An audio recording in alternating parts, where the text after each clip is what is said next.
against them, as we've seen with Charlotte, so for example, history refers to Ibrahim Ganabol, and I talked to you a little bit about him last week. So he's the page of Peter the Great, the Tsar of Russia. Now, he's a page, they call him a page because he's essentially part of the court.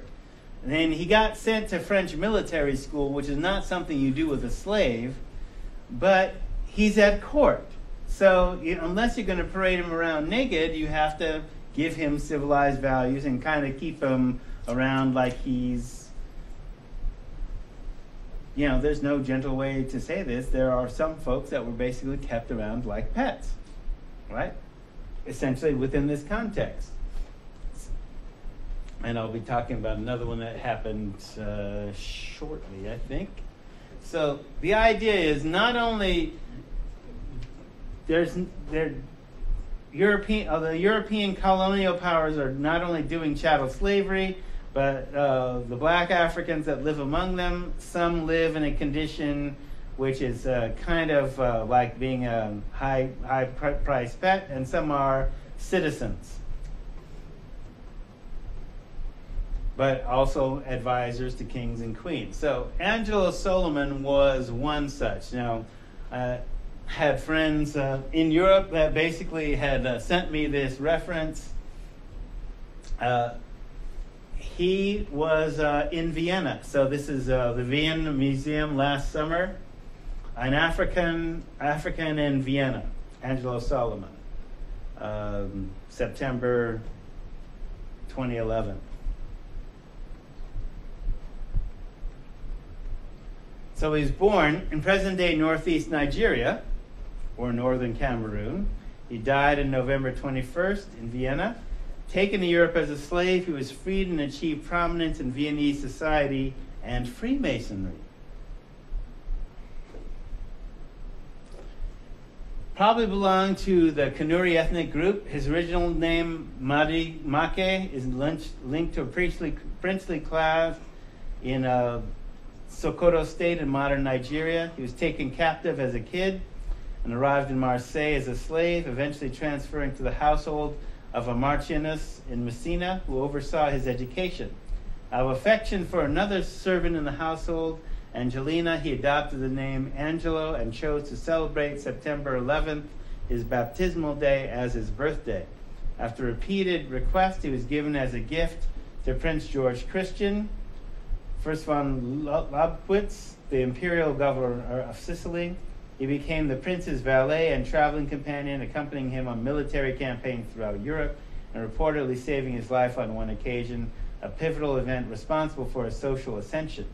After the death of that prince, he was taken into the Vienna household of Joseph Wenzel, Prince of Liechtenstein, eventually rising to chief servant. Later he became royal tutor to the heir to the prince. A cultured man, he was highly respected in the intellectual circles of Vienna and counted as a valued friend by Austrian Emperor Joseph II and Count Franz Moritz von Lacy. He joined the Masonic Lodge, True Harmony, whose membership included many of Vienna's influential artists and scholars of the time, among them the musicians Wolfgang Amadeus Mozart and Joseph Haydn, as well as the Hungarian poet Ferenc Kaczynski. Lodge records indicate that Solomon and Mozart met on several occasions. It's likely that the character Vasa Selim in Mozart's opera The Abduction from the Seraglio was based on Solomon.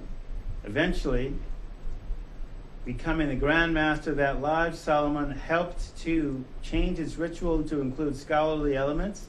This new Masonic direction rapidly influenced Freemasonic practice throughout Europe.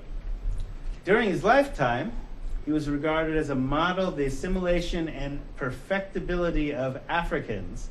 But after his death, he literally became a specimen of the quote-unquote African race. So two scholars, Wigger and Klein, distinguish four aspects of Solomon as the royal Moor, the noble Moor, the physiognomic Moor, and the mummified Moor. The first two designations refer to the years prior to his death. The term royal Moor designates Solomon in the context of enslaved Moors at European courts, where their skin color marked their inferiority and they figured as status symbols betokening the power and wealth of their owners. Bereft of his ancestry and original culture, Solomon was degraded into an exotic oriental sign of his lord's standing. He was not allowed to live a self-determined existence. The designated noble Moor described Solomon as a former court Moor whose ascent up the social ladder due to his marriage with an aristocratic woman made his emancipation possible. During this time, Solomon became a member of the Freemasons and was considered almost equal to his fellow Masons, i.e. white European Masons, but he continued to face a thicket of race and class prejudices. Beneath the surface, appearances of integration lurked Solomon's remarkable destiny. Though he moved smoothly in high society, the exotic quality ascribed to him was never lost, and over the course of his lifetime was transferred into a racial characteristic. The qualities used to categorize him as a physiognomic Moor were set forth by pioneering Viennese ethnologists during his lifetime. So what happened to this guy upon his death? Instead of receiving a Christian burial, he was, at the request of the Imperial Natural History Collection, skinned, stuffed, and made into an exhibit. Decked out in ostrich feathers and glass beads, this mummy was on display until 1806, alongside stuffed animals, transformed from a reputable member of intellectual Viennese society into an exotic specimen. By stripping Solomon of the insignia of his lifetime achievements, ethnologists instrumentalized him as what they imagined to be an exemplary African savage. His daughter, Josephine, sought to have his remains turned to the family, but her petitions were in vain. During the October Revolution of 1848, the mummy burned. Plaster cast of his head made shortly after his death of a stroke in 1796 is still on display in the Roll-Up Museum in Baden. So here's a guy who was respected for some things, but imagine instead of getting a Christian burial, because remember, he's a Christian. He converted to Christianity. He gets stuffed and put in a museum.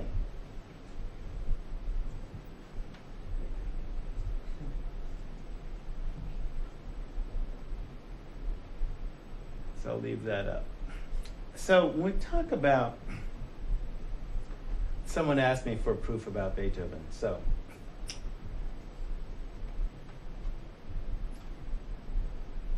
I'm going to show you this book.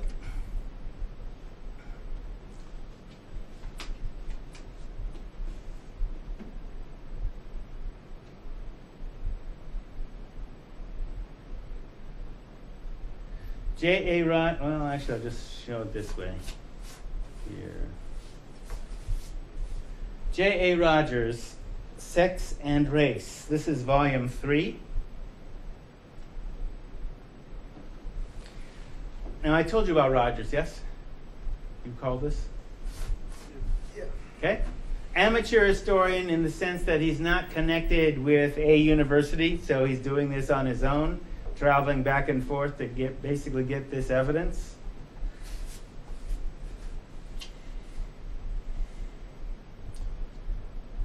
In case this is too small to read. So notes on Beethoven. Because Beethoven was German and because his portraits are usually shown with white tone and abundant hair, nearly everyone thinks of him as white. Beethoven lovers are certain of this and are generally amazed and even indignant when told he was Negroid in color and features. However, there is not a single shred of evidence to support the belief he was white man, either from those who knew him nor from his biographers, and he basically cites. So when I first got this book, I had an original second edition copy made in 45, and he's citing his sources here. Fisher, rounded nose, black brownish complexion. Carl Cerny. Cerny was his student.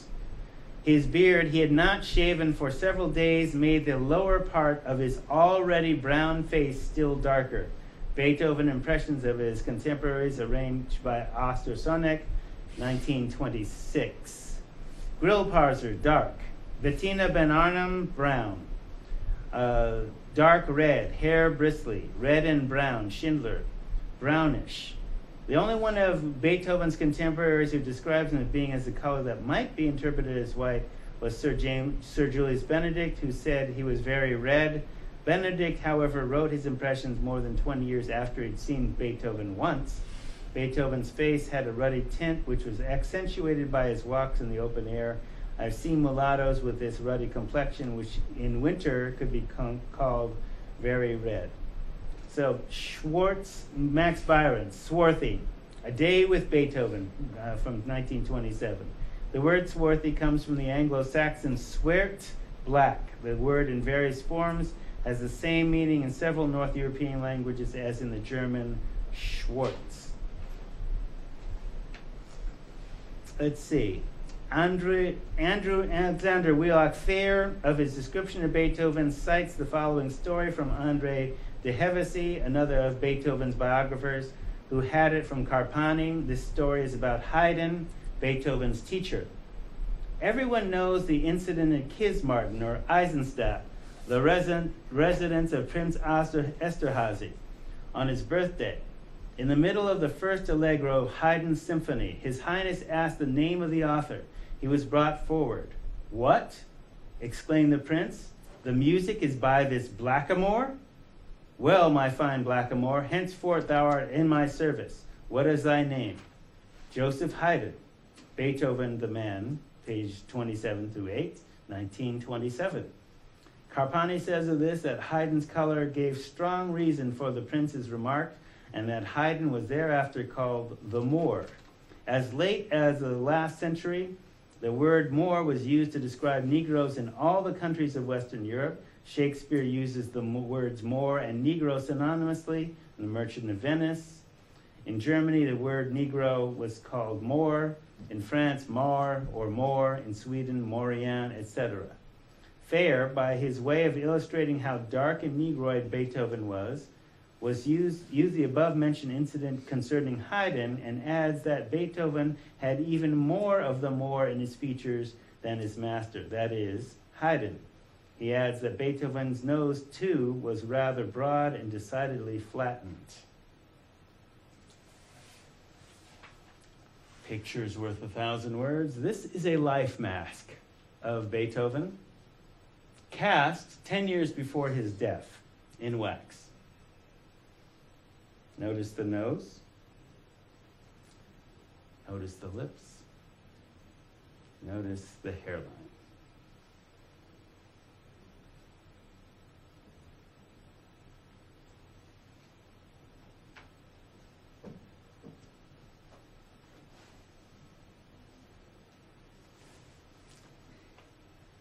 So back to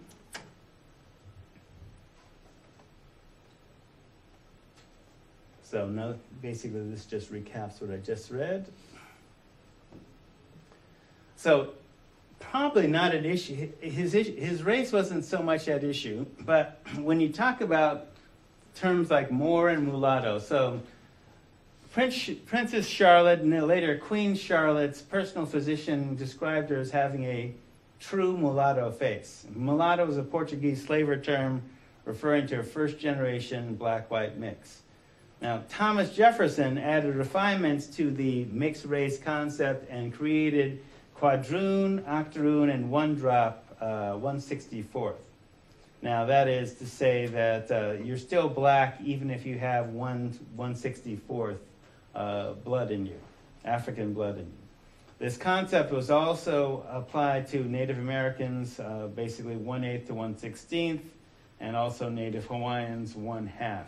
So different standards for the purposes of discrimination. Because the logic would lead you to believe that, oh, black blood is stronger than other forms of blood and can basically persist through dilution. Well, the logic is off.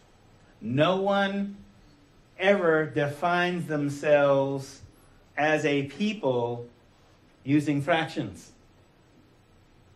It's national identity. And they stop counting after half, because it becomes pointless. We did that here for a different reason. So I could show you the graphic if it's coming up.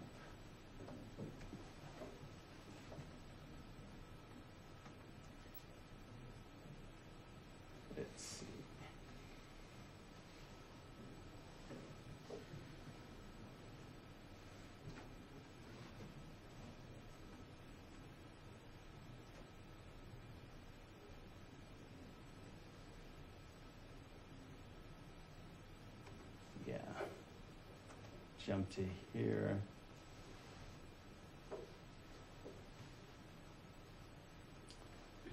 All right, so here's ideas of racial purity. That was basically from Jefferson. These are the Jeffersonian. So just to have a graphic.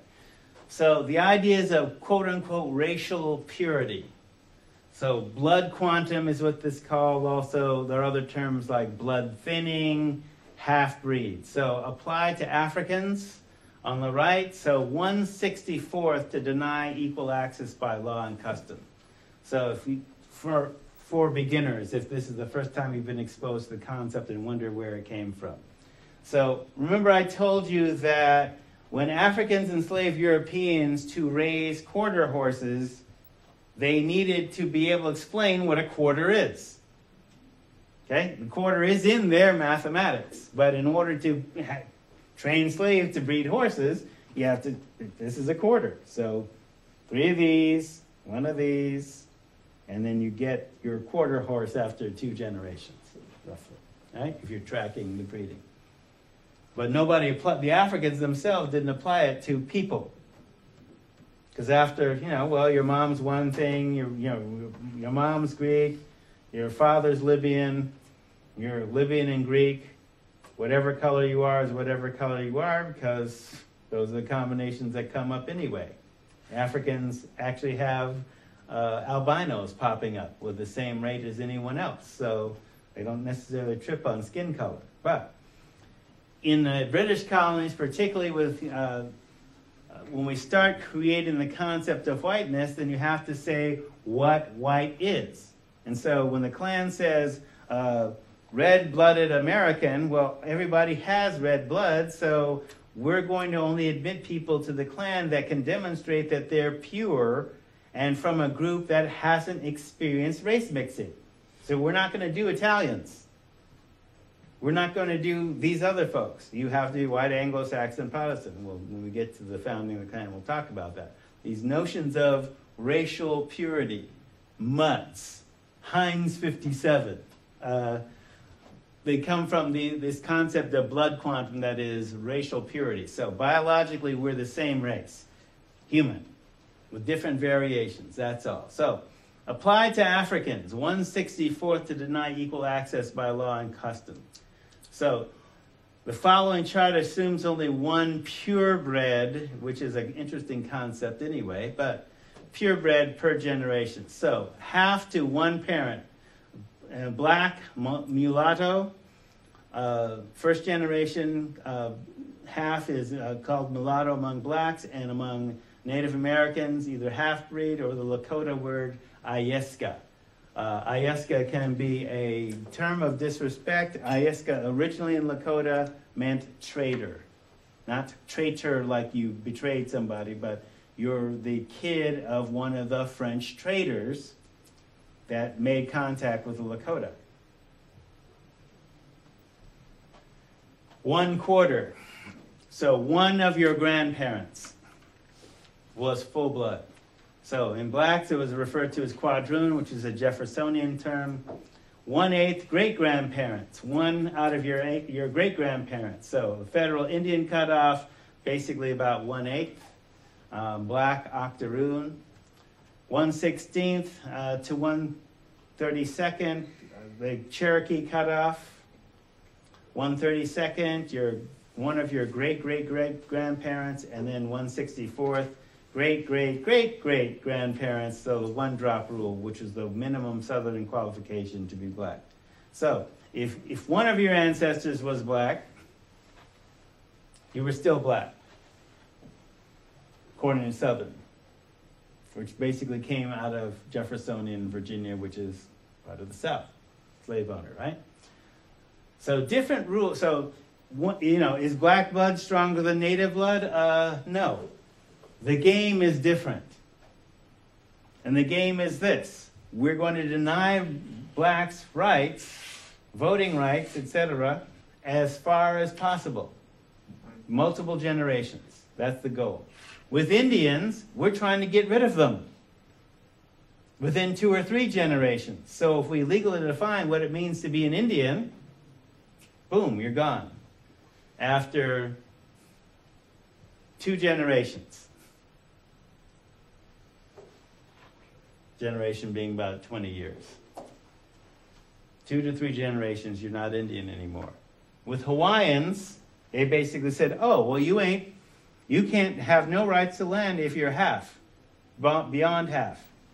So a quarter, you're an American.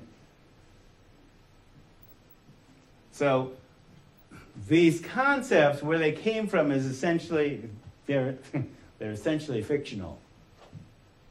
But they have political weight. They've been given power as if they're real. Because the reality is, if you saw Charlotte, a first-generation mulatto can have blonde hair and blue eyes. So how would you know that they were black? Unless it came up later in the gene pool.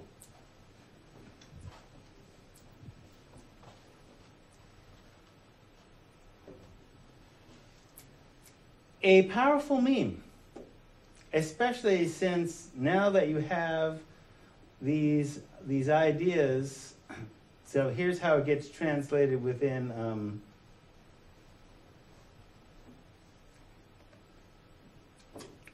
Mexico. So the Spanish brought between 200,000 to 500,000 African slaves to Mexico to work the mines and sugar plantations. First slave uprising was in 1537, where the African slaves escaped and joined with the Chichimec Indians to form an alliance to drive out the white Castilian Spanish settlers. The term for these alliances and independent communities comes from basically the tiny language, Maroon. So the most memorable of the numerous Afro-Mexican Maroon colonies in the Veracruz mountain range was the one founded after a bloody slave rebellion in 1570 with Gaspar Yanga. The rebel leader, Gaspar Yanga, was a slave from the African nation of Gabon and was said that he was from the royal family. You see this motif repeated a lot in terms of leaders of rebellions being royal. Yanga led his rebel band into the mountains, where he found a locale sufficiently remote to settle and create his own small town of over 500 people. The Yangans, as they became known, secured provisions by raids upon the Spanish caravans, bringing goods from the highlands to Veracruz. Relations were established with neighboring runaway slaves and Indians. For more than 30 years, Yanga and his band lived free while his community grew in size. He negotiated a treaty with the Spanish, giving his community free town status. This is the president of Mexico, Vicente Guerrero. There's a state named after him. He was a former slave and a Maroon.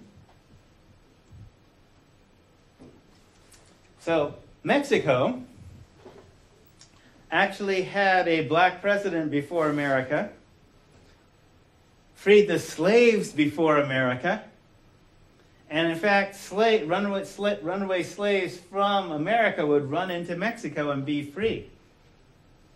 Mexico was also the first place to name a school after Martin Luther King, before it happened in the United States, because of populations of free blacks that had settled there and had been there for a couple of centuries.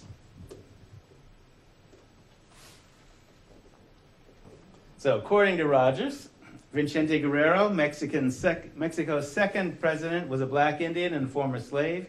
He outlawed slavery throughout all Mexico, which at the time included all the states in the future American states with Spanish names: California, Arizona, New Mexico, Colorado, Nevada, and Tejas.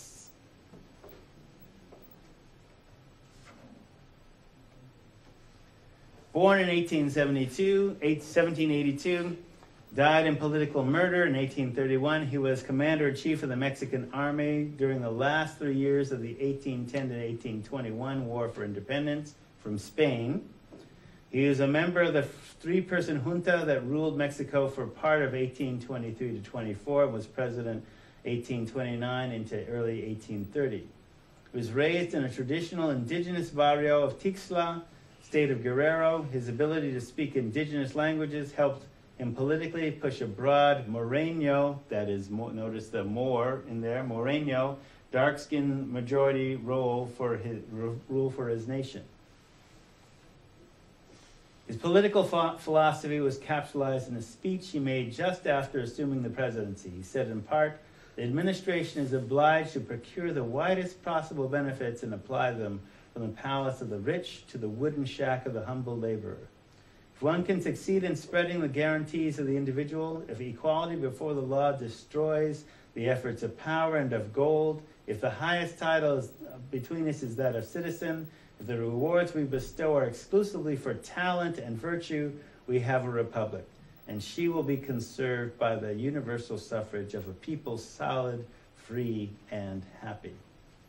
We have defeated the colossus Spain, and we bathe in the glow of newfound happiness. We now know the way to genuine freedom, which is to live with the knowledge that no one is above anyone else, that there is no title more honored than that of the citizen, and that applies to be the person in the military, a private worker, a government official, a cleric, a landowner, a laborer, and a craftsman or a writer, because the sacred belief in equality has leveled us before the law." Sounds socialist to me. So the flag of Mexico, which came from his design, was selected in 1821. Various meanings have been given over the years. The original meanings were green for the color of the land that is now free and independent, white for respect for the church, interesting, red for the color of the blood that flows alike through all of us. So whether you're a Castilian, whether you're a Moreño, whether you're an Indio, a native, black, Spanish, racial equality. It is said that Vicente Guerrero was the main designer of the flag and the author of its meanings. So that also that legend about the eagle eating the snake while sitting on a prickly pear cactus.